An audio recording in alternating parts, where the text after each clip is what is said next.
Hey guys, Professor Bill, Comic Book University, and Marvel 2-in-1, The Human Torch and the Thing, issue number 2. All right, I love this comic. All right, I love this comic. Basically, Ben is feeling bad that he lied to Johnny about, all this other stuff and whatnot. And Johnny makes a surprising revelation that he hasn't showered or brushed his teeth since he got his powers pretty much. He just burns off all the plaque and the dirt and the slime and the grime and yeah, I hear you, but anyway, all that aside, this was basically Ben and Johnny going to Monster Island because the clue was that it had something to do with their first adventure.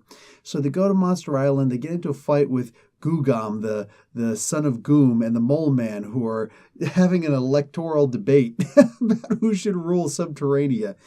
Oh, for crying out loud. So Johnny Storm, of course, is losing his powers, and it's probably all mental, but, So Ben can't do this all by himself, and all of a sudden, infamous Iron Man shows up, Dr. Doom himself, and he kicks all their booties.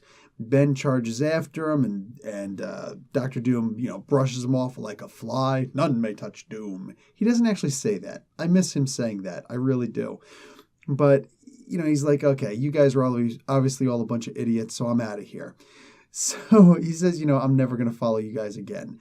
Anyway, that's pretty much all that Ben Grimm wanted. So they go back to the little trophy room that they got back home, and what do they find? They find inside the little trophy about this the Doctor Doom thing. There's a cute little story about the one and only prank that Reed Richards ever played on somebody and how he had to keep it going because it's the only thing that reminded him that everything in the world isn't so perfect. It's actually kind of cool. I loved it. And that's where they find this multiversal transporter jumper leaper thing.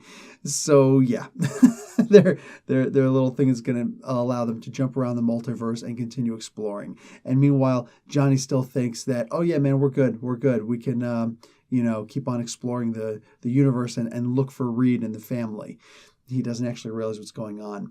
This was great in the beginning. First off, the grade, A minus for this comic book. Fantastic.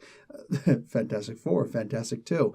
But in the beginning, seeing how Ben goes and he talks to Alicia. See, we haven't really had a whole lot of Ben in a solo series, and this is the close that we've really had to that. So seeing him going back and talking to Alicia, even though they're not with each other anymore, was cool. She's his ear. You know what I'm saying? He can just lay anything on her, and it's cool. Now, what's also interesting is that she's still making statues of Ben. What does that mean, man? What does that mean? You know exactly what that means. So, that's so cute. That's so cute. Anyway, so yeah, I think you can see why I love this comic book so much. Anyway, moving on. Professor Bill, Comic Book University. Class dismissed.